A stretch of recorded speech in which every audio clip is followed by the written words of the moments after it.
What's up, guys, and welcome to another episode of The Jed Adventures. Back again, I have my good buddy Michael. What's up? What's up? We went to go see A Quiet Place, and oh my gosh. So we're going to do the usual thing. We'll do a non-spoiler review, and then we'll do a spoiler review of the things that we thought a little bit more in detail with the stuff that we saw. I saw it 3 times. This was my 3rd time seeing it when I went to go see it with Michael. And how was it the 3rd time? And you know what? Crazy is, I think the best time was the 3rd time. Really? In a weird way. In a weird way. This is a movie that you go see that, like, it's better if there's no one in the theater. Right. Yeah. That's true. Because there was, besides us, there was like 5, 6 people. 5 or 6 people. And it takes the name of the movie quite literal, like A Quiet Place. Most of that movie is silent. It is dead silent. And it's good. It is very good. Very few lines in the whole movie, and it was great. For those of you who haven't seen it, I don't know why you're still debating on going to see it, because there's a big hoopla about this movie. Yeah.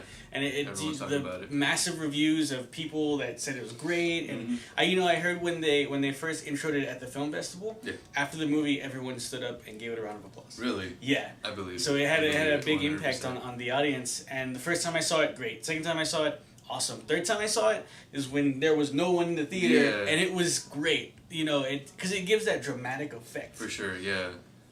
No, So I'm with you 100% on that. The basis of the movie.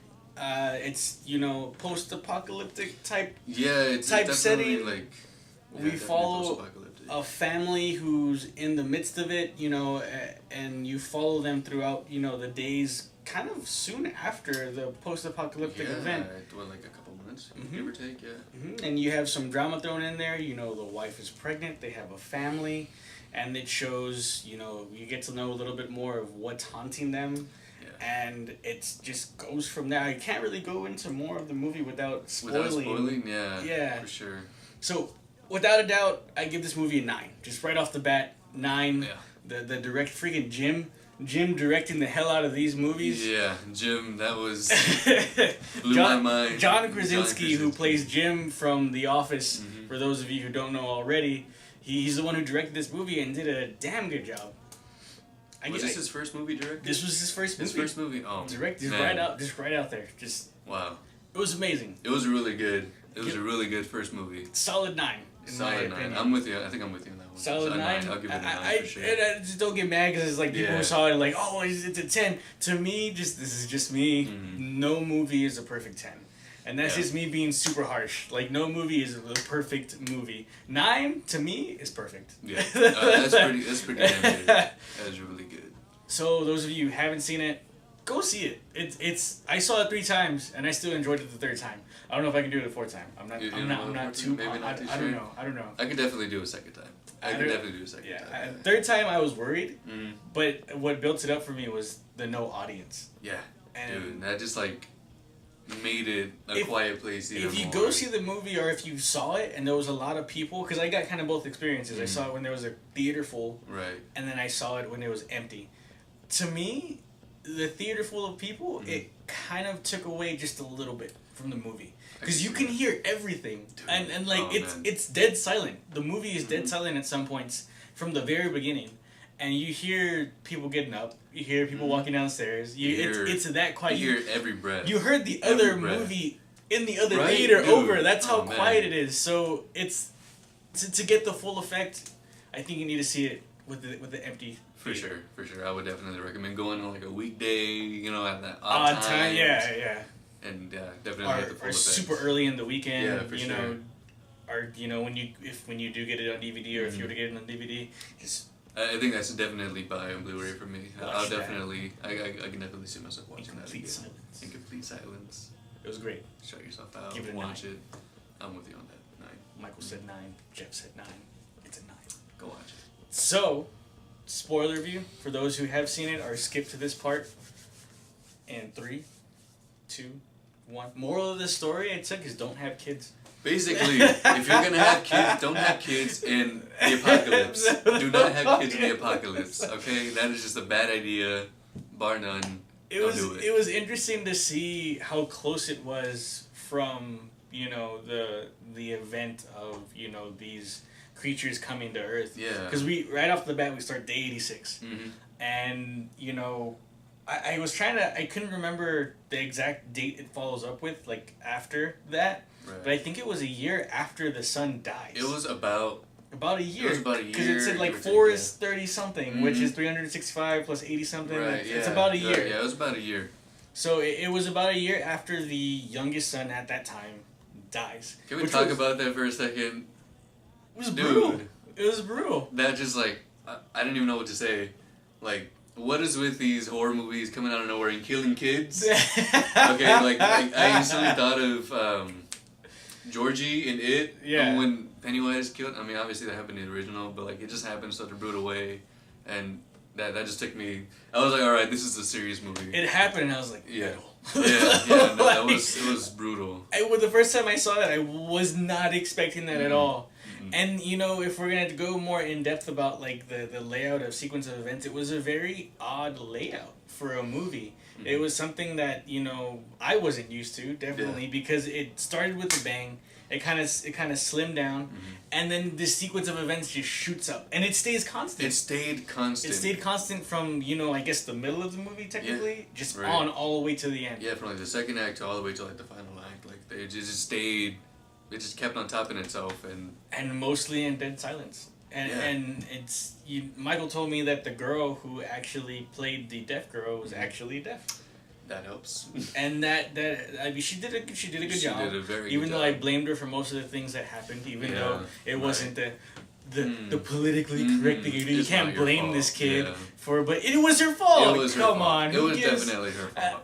Then again, put in her shoes, okay, I'm not gonna I think I'd want to be that cool sibling and give the kid, I probably would too. But then you did. Yeah, basically. Well, I guess it wasn't all her fault. It was half her fault. The kid grabbed the batteries himself. True. So true. In a post-apocalyptic world, though, you just can't take chances. Nope. It was the other thing that I noticed is you saw other towers of fire. That couldn't have been him. No. So maybe there was other families. I'm assuming there were other families. Because I initially thought it was this guy he mapped the whole forest to where he pulls the switch and something. The fire. I was like, what's going on here? But no, it has to be other people there. It has to be other survivors. The only thing that I connected that with is because when the kids are up there trying to signal him, there was no way that they had to start the other fires, or there was no majiggy that did it for them. True. So I connected it, and I was like, well, the only logical reasoning is that there's other people out there possibly. Right. And then we run into the old man and then when what a douchebag! What a douchebag! Yes, honestly. yes. He's selfish. Selfish old man. That's what he was. And then at first, when I saw it the first time, I thought that he ate the old lady. And, I thought maybe, they had no food, they resorted to cannibalism. But then after the second time, I was like, well, he didn't have anything on his mouth, so it was the monster thingy. And then he was a douche and just yelled. Yeah. And I guess you can tell it happened fairly recently too, because he was still in shock. You could tell that he was still standing over her, he hadn't really moved, so he just kind of paused. And then it kind of foreshadowed the end there with the dad yelling. It did. Which was kind of crazy. And then that damn nail sticking out of the stair, and she steps on it. That just that was the first domino that set off the entire. Yeah, that set off the sequence of events. Yeah, for sure. But then her giving birth and having to stay quiet and that entire 5 minutes. Then that entire scene was just super intense. It was really intense. Super intense. I had to take a piss the entire time. And I was holding it. I was trying my best to hold it in because I had to see what happened. These things were not to be messed with too, and they made it clear these things, how powerful these things were, and I caught every time I saw it, like the third time, like from the first time to the third time, I was trying to grab and see every newspaper clipping and what they said. Mm-hmm. So, you know, one of them said like angels of death, and Yeah. another one said that, you know, meteors are Crashed in from the Mexico, sky. something. Yeah, somewhere yeah. in Mexico, So, I mean, they didn't come from here. It Right. seems like something like they fell from, you know, space. Obviously some kind of invasion. And then I could have swore I saw a newspaper clipping that said like over 120 something counted. Yeah. So it's a good sum of them. It's definitely, and you can see the damage that one of them does. Imagine over 100 of them. Yeah. Even in like a populated country that, well, I guess it makes sense, you know. All these people, all these big cities that will get wiped out, making noise and whatnot. It doesn't really state where they're at either. It doesn't, right? Another thing that I noticed and I looked up too is that they have no names. Really? They have no names. They names. don't have names. Like the characters in the movies, they have no name. Wow. Their names were never mentioned. Huh. And even on like on the internet, there's no name tied to the character. Wow. So that was kind of cool. It gives the little like you know, this is just that new type of spin. Mm-hmm. Who needs names? Who needs a name in the apocalypse? Yeah. It's the apocalypse. You don't need a name. You can't even talk. You don't need a name. Yeah, and then the frequency thing. That was a kind of a cool way to bring it about and figure it out, and it kind of made, you know, her disability into in a weird way, it, like kind of shaped it into, you know, an edge. Yeah, for sure. It's definitely an advantage that she had.